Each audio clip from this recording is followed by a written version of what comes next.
Bonjour à tous, je m'appelle Derano Roosevelt Somba. Je suis un étudiant en Master 1 à l'Université de Namur en Belgique où j'ai effectué des études en informatique, particulièrement en data scientist. Avant de venir en Belgique, j'ai fait une formation à l'IAE Cameroun où j'ai obtenu mon diplôme d'ingénieur de travaux informatiques Bac+3. Donc du coup, après avoir obtenu ma licence, je m'engage avec mes parents à aller étudier à l'extérieur du pays. Je fais la procédure de la France, notamment 2 fois où j'ai des échecs, donc je ressors de là avec des échecs. Après, c'est la troisième année où je faisais la procédure, je tombe sur la procédure de la Belgique et mes parents n'étaient plus vraiment motivés pour que je puisse faire la procédure. Donc, on était un peu, entre guillemets, découragés. Donc, l'élément déclencheur, c'est que je tombe d'abord sur un ensemble de personnes qui connaissent bien la procédure de la Belgique, qui savent bien comment ça se passe. Je commence à prendre des informations de gauche à droite. Donc, du coup, j'adhère avec ce groupe de personnes où ensemble, on se partage les informations ensemble, on fait la procédure. On a rencontré notamment plusieurs obstacles. Bon, déjà, il fallait avoir la bonne information. C'est un des plus gros obstacles, avoir la bonne information. Après, le fait qu'on ait eu ensemble tous la bonne information, il fallait à chaque fois avoir une personne peut-être sur le territoire ou une personne qui vous connaît vraiment comment regarder, ce qu'il faut regarder sur le site d'université pour postuler et qui devait nous transmettre cette information-là. Donc c'était les plus gros obstacles. Pouvoir vraiment avoir la bonne information, c'était le truc caractéristique de la procédure, c'était la véritable obstacle. Donc du coup, la plus grosse victoire, c'était qu'on avait eu la chance de rencontrer des personnes qui connaissaient donc cette bonne information et qui connaissaient comment nous la transmettre, qui connaissaient comment nous encourager dans la rédaction de nos lettres de motivation, dans la rédaction dans les différents problèmes qu'on rencontrait, parce que selon les universités, les documents qui étaient demandés étaient peut-être différents. Et le fait qu'on avait envoyé nos documents à l'extérieur du pays pour faire la demande d'équivalence, ce qui fait qu'on n'avait pas ces documents.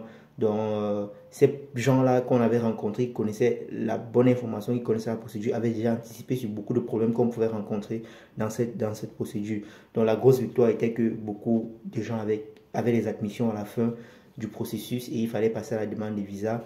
Beaucoup de personnes aussi avaient le visa parce qu'on avait la bonne information. On savait comment se préparer pour aller passer des entretiens pédagogiques qui sont la clé de la procédure, parce qu'après avoir obtenu l'admission, après avoir réuni tous les documents, lorsque tu vas passer ton entretien pédagogique, si tu mets à ton entretien pédagogique, le processus est tout bâclé. Et c'est ce qui m'avait fait louper mes 2 premières années où j'ai fait la demande de visa pour la France, parce que mes entretiens pédagogiques, je ne les avais pas bien préparés.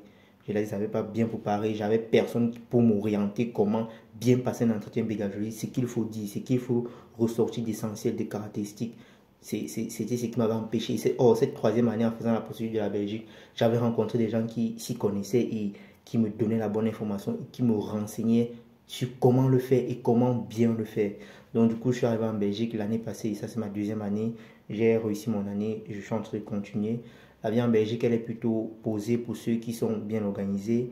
Il y a la possibilité bien sûr de faire un peu le job étudiant et pouvoir prendre soin de soi. Mais il ne faut pas s'y donner totalement, sinon on se retrouve en fin d'année avec des échecs et reconduire le titre de séjour devient la chose la plus compliquée.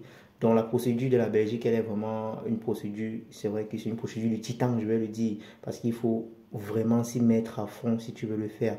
Donc du coup, c'est pour ça que j'aimerais bien vous recommander Lionel Takungum et Roland, parce que ce sont des gens avec qui on a eu à travailler ensemble. Ils connaissent la procédure, ils connaissent l'information. Ils ont un programme en formation vidéo qui est super. Je l'ai visionné en entier. Il y a vraiment rien qui a été oublié dans le programme en vidéo. Ils ont abordé tous les points nécessaires pour la procédure de la Belgique. Et en plus, ce sont des gens qui sont anciens dans la procédure. Ils ont vu des gens réussir, ils ont vu des échecs, ils ont vu des gens rencontrer des nouveaux problèmes, même déjà étant sur le territoire. Donc, nous sommes de ce côté. Nous vous attendons déjà pour continuer la procédure avec vous et encourager à réussir en Belgique. Eux, ils sont en amont, mais déjà ici sur le territoire, nous qui avons déjà fait 1 année, 2 années, nous avons l'expérience du terrain, nous saurons quoi vous conseiller, comment vous orienter pour échapper aux pièges qui sont sur le territoire. Mais d'ores et déjà, vous devez vous concentrer pour réussir votre procédure et réussir en Belgique. Elle l'a vraiment pour vous parfaitement. Ces gars sont juste super. Allez, donc je vous conseille de vraiment vous lancer, de vous mettre à fond dans votre procédure, parce que il en va de votre avenir. Soit vous choisissez de faire le travail qu'il faut faire, le sacrifice qu'il faut maintenant, soit vous renvoyez la facture à plus tard et peut-être que vous le payez tout de votre pays. Ciao.